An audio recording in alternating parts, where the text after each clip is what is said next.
Welcome to the deep dive.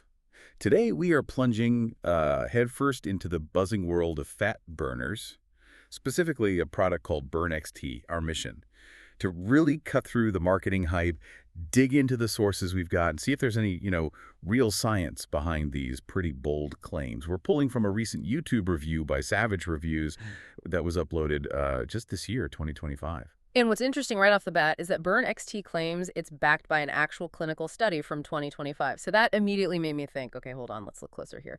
It's not just like testimonials, they're pointing to science. Okay, yeah, let's unpack that then. Because it's not just Instagram transformations we're talking about. The source specifically states Burn XT has peer-reviewed research showing it can actually crank up your resting metabolic rate. So Yeah. what did this scientific claim really involve? Right. So the study's main finding was an increase. It was roughly 150 calories per day in resting metabolic rate.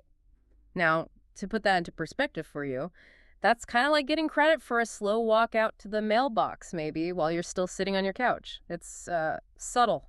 Slow walk to the mailbox. Yeah. Okay, that definitely frames it. So it sounds like the science, while it is there, points to a surprisingly, modest nudge. That seems like our first key takeaway here. How does that subtle shift square with the, big promises you often see? That's the core tension, isn't it?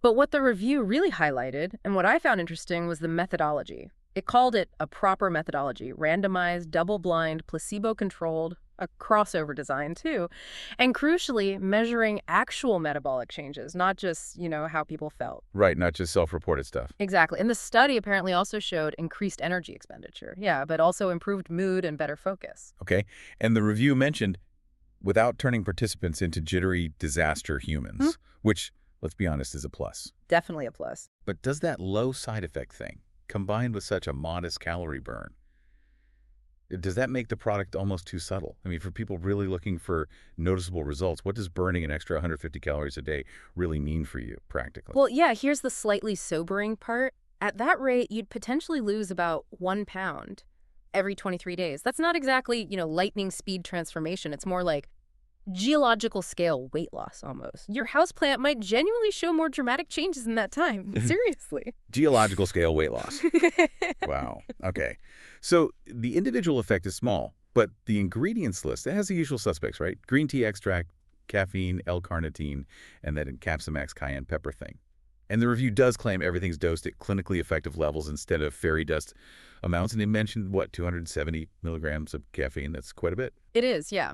And this kind of raises the question, what really sets this product apart then?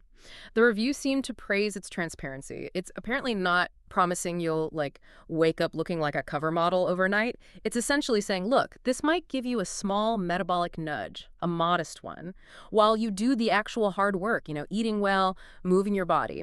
It's framed as an aid, not the solution itself. That focus on the modest nudge and being transparent is, commendable. But in a market just flooded with magic bullet promises, Yeah. how well does that message land? Are people hearing modest nudge, or are they still expecting more because it's a fat burner? Especially when, as the review points out, it's been a top seller for 3 years. And user reviews apparently keep mentioning increased energy and appetite suppression, with minimal crash reports too. And if we try to connect all these dots, look at the bigger picture, it seems pretty clear this isn't going to just, melt fat off your body like some kind of thermogenic miracle, even with that scientific backing. The science points to a gentle assist, really. So that sustained popularity, it suggests maybe something else is going on too. So here's maybe the final thought for you to chew on. We have these modest scientific findings, right? A small nudge. But then we have its huge sustained popularity, a top seller for 3 years, positive user reviews about energy and appetite. What does that tell us about the power of maybe that modest nudge when it's combined with, the potential for the placebo effect? Could the placebo effect be reaching escape velocity levels in the actual consumer experience here? Something to think about.